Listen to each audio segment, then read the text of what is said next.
Well, after 4 years of solo movies, post-credit scenes, Marvel has finally assembled Earth's mightiest heroes on the big screen for the first time ever. Was it worth the wait?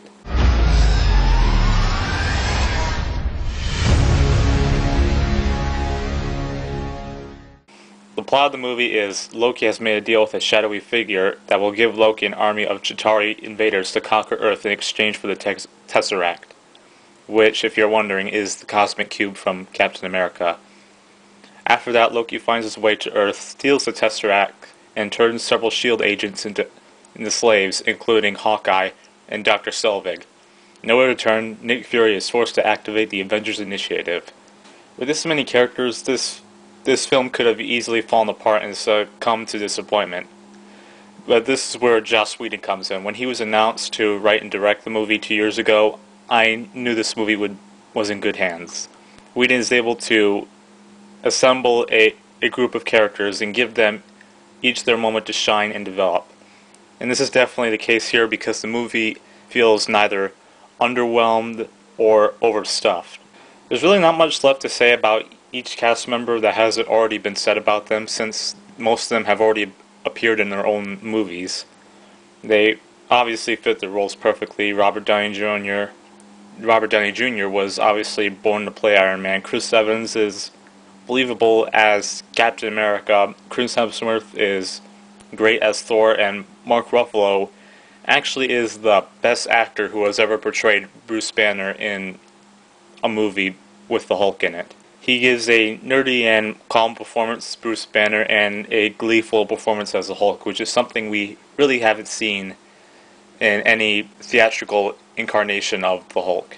Scarlett Johansson is much more alive and stronger than she was than the version of Black Widow she played in Iron Man 2. As for the villain role, Tom Hiddleston is just devilish and menacing as Loki. Aside from the action scenes, the best parts of the movie is where these characters are interacting with one another and basically letting their egos clash. Whether physically or verbally, it's just really fun to watch them talk to one another or have them be in the same room together. Even though they don't like being around each other that much, the audience does. The movie is 2 hours and 22 minutes long, so in that time, there can't just be people sitting in a room together. That would get boring. And that's where the action comes in, and whenever an action scene comes on, it literally feels like a comic book coming to life. Everything about the action is perfect. There's humor, there's character moments, there's fantastic action that tops every single action scene that has ever been in a superhero movie. Whedon's directorial style allows all of these elements to mix and help each other thrive. There's never a dull moment during the action, and the audience is kept in amazement and on the edge of their seat as it feels like even the heroes are in danger themselves, which is something that I felt has been lacking in previous Marvel Studios productions. However, the movie does have its flaws.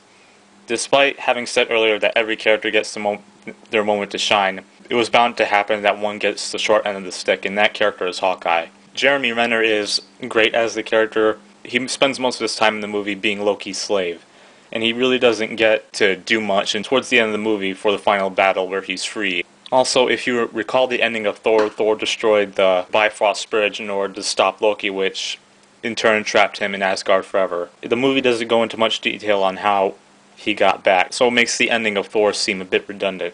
Also, the plot of the movie is nothing to get excited over. The plot can simply be summed up in one sentence. The Avengers must come together to stop Loki. And that's it. Finally, it would have been nice to see Captain America struggle with adapting to the contemporary world and the thought of never seeing his loved ones again. Instead, we get just one scene of Cap reminiscing about his life before being frozen for 70 years, and then he is quickly caught up in the conflict of the movie. Hopefully we get much more into detail on this for the sequel, which has already been announced for a 2014 release date. However, despite all these flaws, the movie is just so much fun. It's so entertaining. This is everything a summer blockbuster should be, and this is what later superhero movies coming out this year, The Amazing Spider-Man and The Dark Knight Rises, will have to live up to. The bottom line is The Avengers is easily one of the best superhero movies ever made. It's witty, humorous, action-packed, character-driven, and at times emotional. Now that the summer movie season has started out this strong, it feels we are truly in for some great movies in the months ahead. I give the Avengers a 9.5 out of 10.